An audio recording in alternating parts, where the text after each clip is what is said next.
Hey friends, it's Robin. Welcome to a new reading vlog. I am so excited for this reading vlog because I have been planning this since like February-ish, I think, was when I came up with the idea for this, and I have been holding on to it for a very long time, and I am so excited to finally get into these books. So this is a concept that I kind of want to find a way to continue on throughout the rest of the year, but it is a who does it better. And this edition is single moms versus single dads. So the way that I set this up is I have 3 different tropes that we are going to read across these 2 different reading vlogs.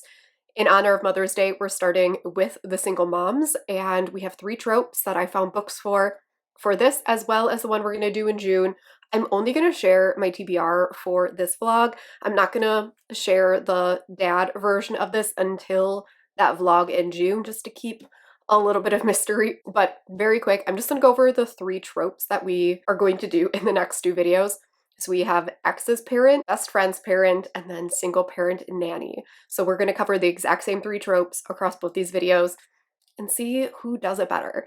So for the single moms video, we are going to be reading Don't Stop Me by Eden Emery, and this one is an ex's mom romance. I think our heroine ends up showing up at like her ex's doorstep. She finds his mother and the 2 of them have a romance. So this is sapphic. Then we have Freeing Her by Anna Stone, which is another sapphic romance, and this is a nanny single mom romance. This is book 4 in a series, but all of these are standalones. So I'm going to be reading just this one. I haven't read the rest of them, but I believe the mother in here is divorced with 2 children and she hires a new nanny, and the 2 of them have a secret romance. And then the last one that we're going to read is actually a duet. So we're going to read the If She Says Yes, Say Yes duet by Tasha L. Harrison, which is If She Says Yes and then She Said Yes. And this is a best friend's mom romance. And this is following a hero who goes back to his best friend's like hometown for his best friend's wedding and ends up having a secret romance with his mom. I am so excited for this video. Like I said, I'm going to cover the exact same 3 tropes in June, but for single dads. We're just going to see who does it better? Who does it better? And I'm really excited for it. So we're going to read 4 books over the next week or so. That's kind of the game plan for this week, is we're going to go through each of these. I will go over more in depth on like the synopses and stuff for these once we get to them. But I think the one that we are going to start with is Don't Stop Me by Eden Emery. And this is actually book 1 in like a 3-part series. I don't think these are really like connected. I think they actually all follow like the same club, if I'm not mistaken. But we're going to quickly go over the synopsis for this. The synopsis is really, really short, so it doesn't give a ton away, but it says that this is a female-female, spicy, dark age gap romance between an adult club owner and her son's ex. So I think the series does follow the club itself and not necessarily like this couple through all 3. The synopsis says, "She was everything I ever wanted, smart, beautiful, and passionate. I became obsessed with her, or at least who I thought she was. And then she showed me her true colors by showing up on my doorstep as my son's girlfriend. She was off limits, but I couldn't deny the part of me still wanted her and the look in her eyes. And neither could she." It sounds absolutely fantastic. I'm really excited for, I've been like really into like the whole sex club as a setting recently, pretty much ever since I read The Salacious Players Club. No, that's a lie. Ever since I read Voyeur by Fiona Cole.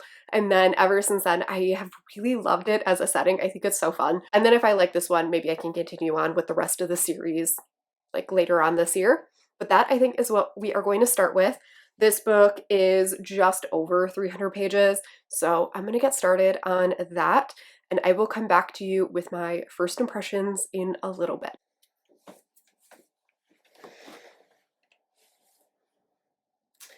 So here's the deal.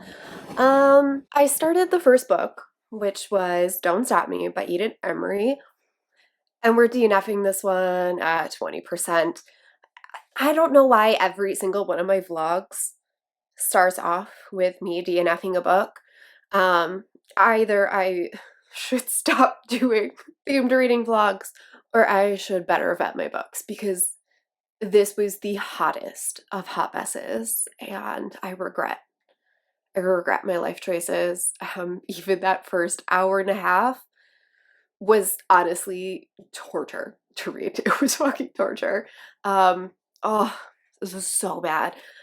First of all, the writing is honestly atrocious. Like, it was the dialogue, the world building and explanation was just a fucking mess. You get the impression, so this is a Axe's mom, and so our heroine is this naive woman who's starting to explore BDSM, and in the prologue, she goes to this like fancy as fuck sex club at this mansion, and she somehow gets paired up with Axe, who is a pleasure dom, and they have a steamy encounter together, and that's the prologue.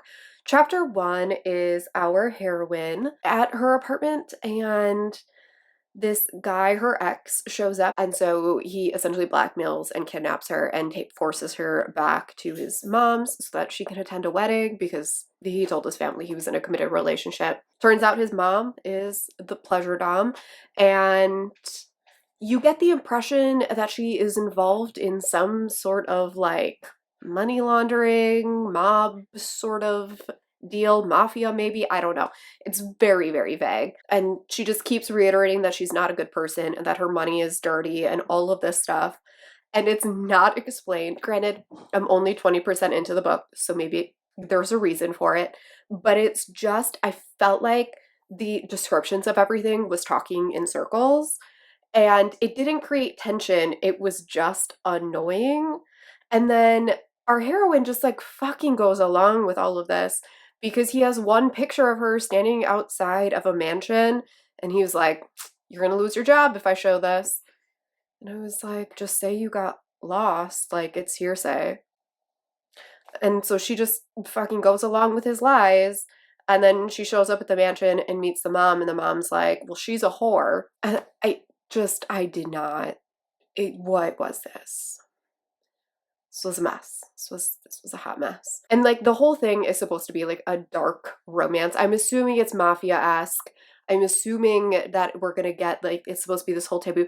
This felt like when I read H.G. Carlton and I was like, she's writing this for the shock factor. Like you went into this and you were like, how can I make this as dark as possible? And it felt like everything this author was doing, like with the dialogue and with the, narration, all that stuff, it was just like, I need to make this feel dark. How can I do that? Instead of writing the story and letting that speak for itself, it was coming on so strong. And like, it was very off putting. The whole thing ended up feeling off putting, and I liked literally nothing about it. So, good start. Good start. Love that for me. So I will be returning this on Audible because I spent $8 on this audiobook and I regret my life choices. So luckily, I'm going to return that and get my $8 back because that was a mistake. Fun fact, you can't get returns on things you don't use credits for, so lesson learned. Where do we go from here? I feel like I need a guaranteed win, so I'm gonna start in on If She Says Yes by Tasha L. Harrison. That's what my mama said. And part of the reason why I want to start here is because, one, I've heard nothing but good things about not only this book, but about this author in general. And I have quite a few other books by this author on my TBR.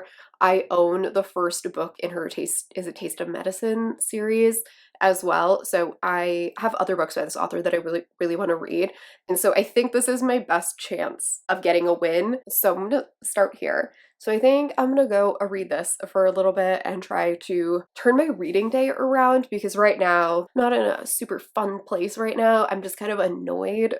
So I need to turn my reading month around before May takes a bit of a nosedive. So let's go read this for a little bit and I'll come back to you hopefully with better first impressions. Good morning. Hopefully the sound isn't too loud. I have the window open in here today. It's kind of chilly, but I feel like we're getting to the point of the year where it's just like I need the fresh air or I feel like I'm going stir crazy. So the windows are open, so hopefully the traffic isn't too loud because it is bright and early. The cats woke me up this morning. The animals woke us up this morning. So it is like 7:30 and I have done my entire morning thing plus me cleaning already for the day. So go me. But yesterday I ended up reading a whole ton of If She Says Yes by Tasha L. Harrison. I meant to update you earlier, but honestly, I got really sucked into this book, and I think I'm like 65% in, and I simultaneously really, really like this, but there are a couple of little things in here that are totally like personal preferences. So this is following our hero who is 32. And he met his best friend in college. So they were 19, which I really appreciate since there's such a big age gap. So him and the heroine didn't meet until he was 19. So he wasn't a child. So it makes it way less weird. So there is a like 23-year age gap. She's 55, he's 32. They've known each other since college. He ended up living with her and her ex slash deceased husband when he was in college because he was on scholarship and all of these things happened and he ended up needing a place to stay. And so he lived with them for like a year or two. And then when he graduated college, he went back to Chicago where he grew up, and now he is like this really successful architect. And he is back for the first time in quite a few years. And when he sees the mom, he like has all these feelings come back because he's always had a really big crush on her. And now the feelings are reciprocated. So then our hero is kind of like tasked with taking care of the hero's mom because the hero's best friend like is kind of worried about his mom because he can tell that like something is off. She's kind of going through a bit of a depression. And so he's like, I need you to just like watch after her. And the hero's like, I can take care of any needs she has. And so he has all these excuses to be around her because everyone's kind of forcing them together anyways. But no one knows like to what extent. And the two of them are finally getting together at this point, and I really like it. I will say there was a foot scene where if you don't like feet, just skip ahead like 5 seconds because I had to like flip through it. He licks in between her toes, and I was so mortified. I hate feet. I hate feet so much. It was awful to read. I was just watching a video, I think it was Heather from Hua Booktubes' like April wrap up or something like that, and she talked about a similar scene that she had to like flip through, and I was like, I just watched that video and then I read this scene and I was like, why? So didn't love that. And I will say that like the chemistry between them, I think the writing is really great. And I think that like all of the scenes are done well, but I don't feel the chemistry and I don't know why. So like when they finally got together after this like push and pull of the first like 40%, I didn't get that like excited feeling. And I don't know why I'm not feeling the chemistry. And I don't know if it's because a lot of it was like off page and like in the past, but I'm not like 100% invested. But I really like her writing. I love Tasha L. Harrison's writing in here. I think it's really good. This is definitely one of those books where like you're reading and all of a sudden you look down and you realize that you're like way in because it's really easy to get lost in. And so I'm really liking that aspect. I like all the characters. I like the banter and the back and forth, and I like all of it. Like I said, I'm just not feeling that like intense connection to these characters or the characters to each other. So I am really, really curious to know how the best friend takes this whole situation. Because the aunt was flirting with our hero, and the best friend like flipped out and he was like, do not sleep with my aunt. And he's like, dude, I would never do that. And in his head, he's like, but I am sleeping with your mom.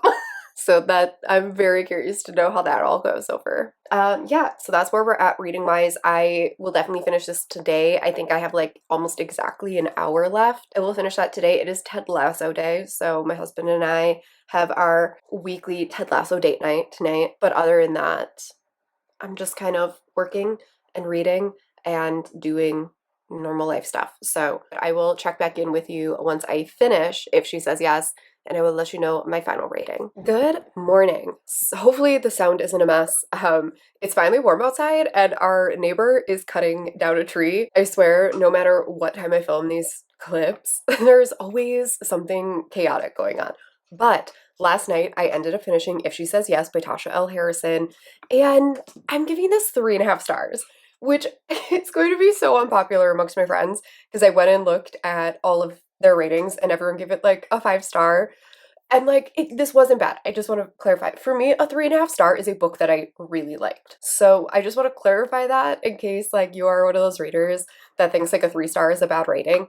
A 3.5 star for me is a book that I will recommend. It is a good book, a book that I really liked. It's just not a book that I would say that I fell in love with, if that makes sense. First of all, I loved this book in concept. Like, I loved the entire idea of this book. We're following this guy who meets this woman when he's 19, and she's his best friend's mother, and they have this very like forbidden thing, and he gets this huge crush on her, and she doesn't feel that way about him, obviously. Like, she's married, she has a son the same age, and he's just kind of fully infatuated with her. And then throughout the years as they see each other, he like doesn't get over it, and he's obviously getting older. And after everything comes out about her terrible ex-husband, it's like his affair and everything like that, she starts seeing this guy in a new light. And all of a sudden they have 18 hours together, and it is completely electric. And I really liked all of those things. I really liked a lot of the things that it had to say about the expectations of women and their roles in life and what they are allowed to have and what a lot of women feel like they're allowed to have. The setting was amazing. I loved all of the like little wedding moments. The like best friend group is really great.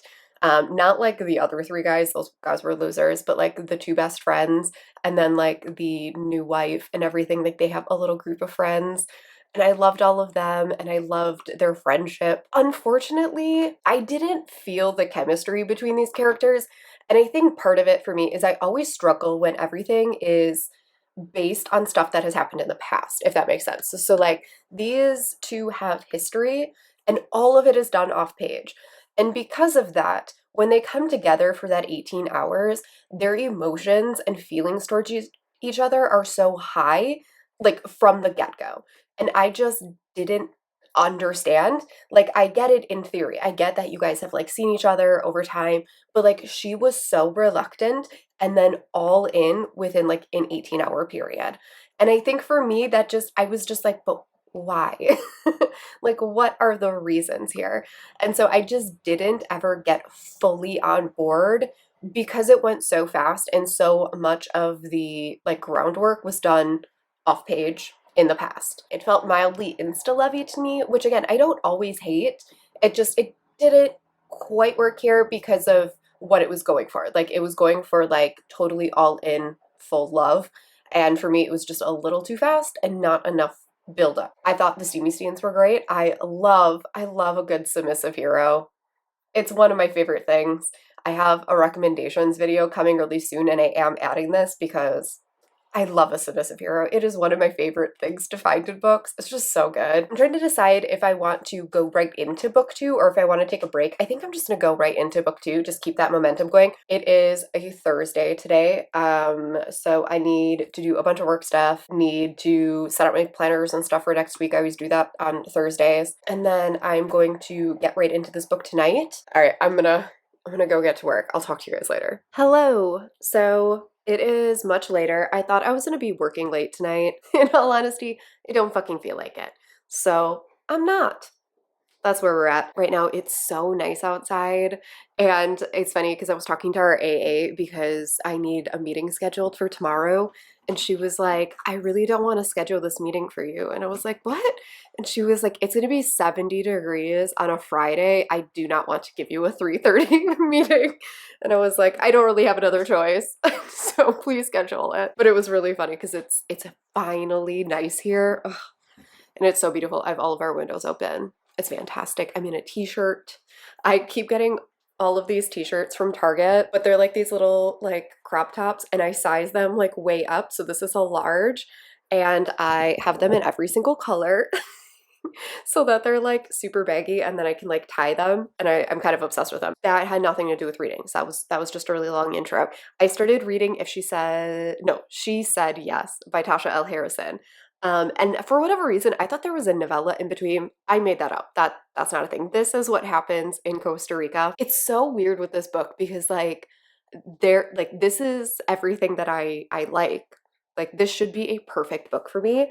And I am getting the same feeling in this one that I did in the first book, where it's like, it's hitting all the beats that I want. I love the submissive hero. I love the like discussions that they are having because they're really talking through what they both want out of this and like working through his kink and like going through like what they're both into and what they want, all of that stuff. And like they have really good communication because like the best friend calls like right after they finish fooling around and it gets really uncomfortable and they end up talking through the whole thing. So they have amazing communication.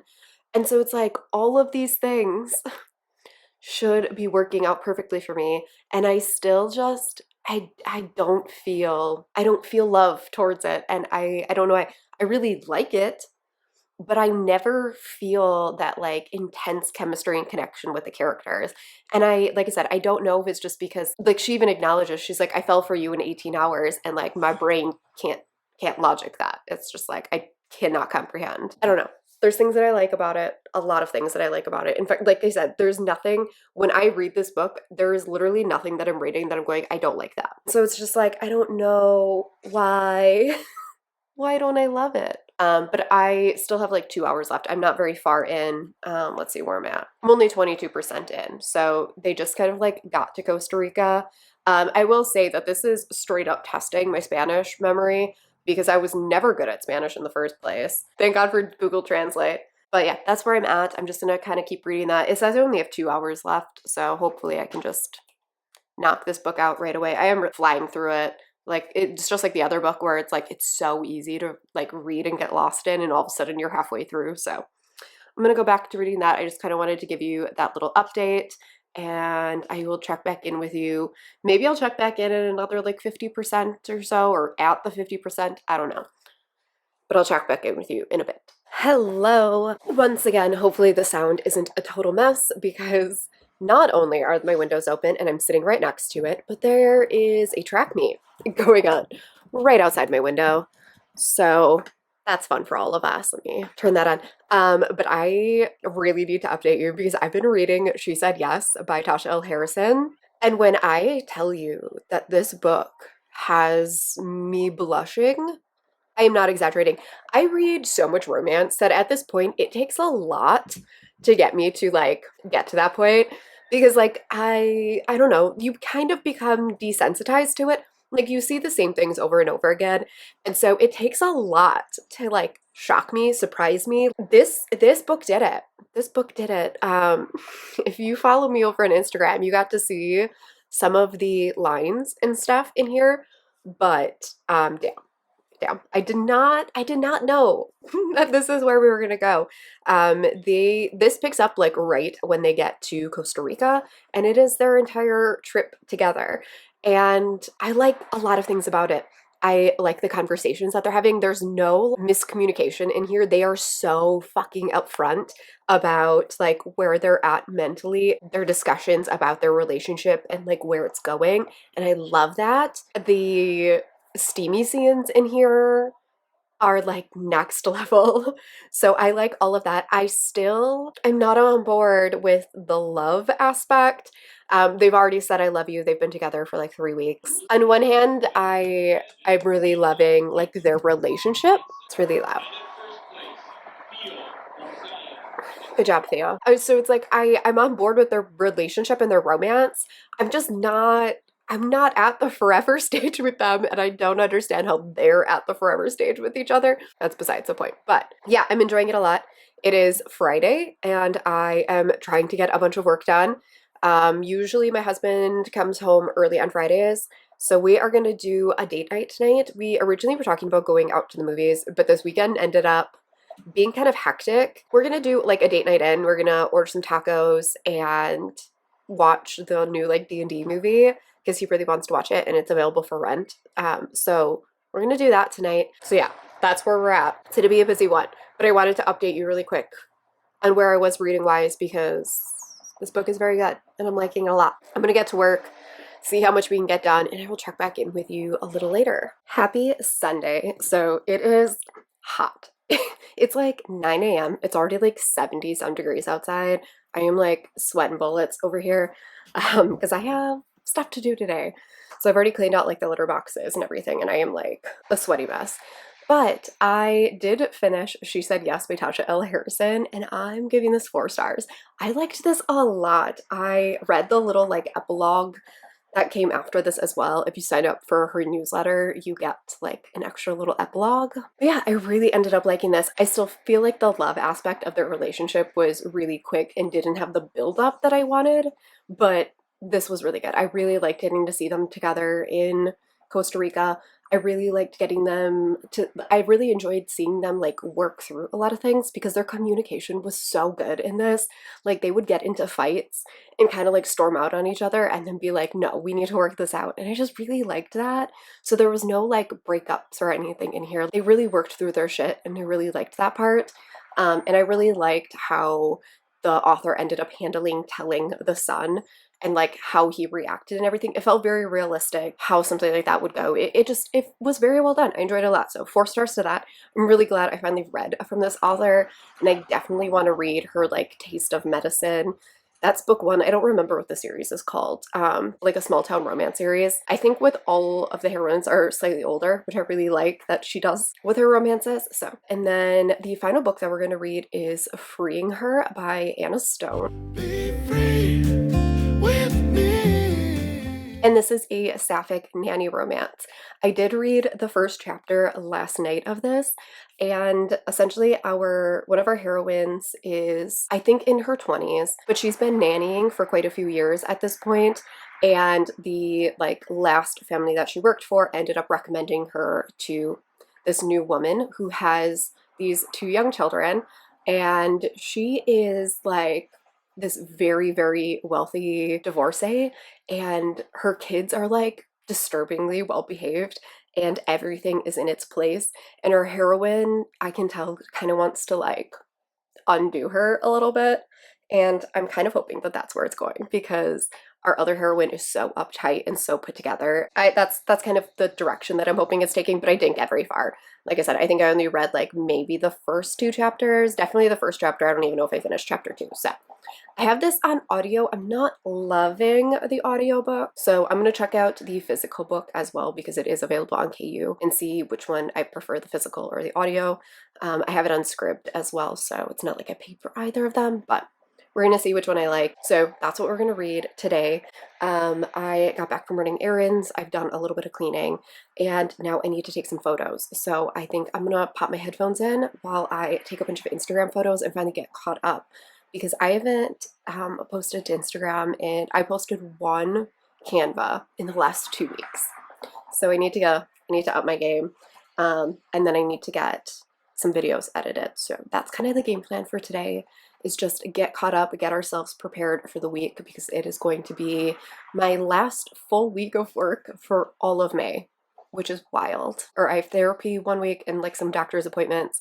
I have a wedding then one week, and then it's Memorial Day, which is just crazy. So I'm gonna go get started on the day, and I will come back to you when I have more to tell you on Freeing Her. Ignore this situation, but I have some bad news. I got to about 30% into Freeing Her by Anna Stone, and I can't continue. I'm so bored. One, I really don't like the narrator for this, like at all. And I considered picking up the physical copy, but in all honesty, I just really don't want to. I just don't want to. And I have talked about this before, but I really don't want to be pushing through books that I have no interest in purely for content. It's just not something I want to do because it's not fun for me. So I'm not gonna continue on with this. Here's my problem with it. One is, so we open up with our heroine who gets this new job as a nanny, and she got an art degree, I believe, but she ended up getting her first like full-time job as a nanny, and she really loves nannying, and so she's just kind of continued to do it, and now she has this new job. One of her like nights off, she ends up like going out with a friend who was in one of the previous books. Like this is a total standalone, but like you get insight into the like side characters. So like you don't need to have read the previous books. I just happen to know that that character was in a previous book, and her girlfriend owns a sex club or goes to a sex club or something like that. And our heroine goes there and is like making all these comments about the BDSM scene and whatever. And they rubbed me the wrong way at the beginning anyways. I'm like very against kink shaming. Like I could have ignored it, whatever. But she sees this woman like across the bar and she's like, "Wow, that looks just like my boss." And then like the next day is trying to like figure out if it was her boss or not. And then they end up at the same party and they have like one steamy-ish encounter together, like in the library. And our heroine is like, I haven't been able to stop thinking about, it's like, you saw the back of a woman's head and you thought that it was your boss. And then, like, after that, like, our heroine was like completely obsessed with her and talking about like how much chemistry they had and how much they've been through. And I was like, wait, what did I miss? Because the boss tries to just like ignore the situation and the heroine's like, I can't believe you would do that after everything that happened. And I was like, what happened? You like groped each other in a library? So it was feeling so insta-levy and like so over the top and dramatic, and I just couldn't get on board. I just couldn't get on board, and so I just don't want to keep reading it. So, unfortunately, that means that this vlog is a big old bust. So, I guess we're gonna do a tally on who does it better. I don't know. So, in the mom category, the nanny was a fail, and the ex's mom was a fail. This does kind of upset me because both of the female ones ended up being DNFs, which is so tragic. Unfortunately, that's just how it worked out, but at least we know that best friend's mom is a winner. So that's kind of the tally for right now is we have 2 wins and 2 losses for the moms. We'll see how it goes for the dads. Let me know if you've read any of these books. Let me know if there are other books that fit this trope that you think I might like, because I would like to get a redemption for the nanny and or ex's mom trope. I don't know. I feel like there could be a redemption for these 2 tropes. So let me know if you have any good recommendations. Let me know if you enjoyed this video, and I will see you all in my next one. Bye.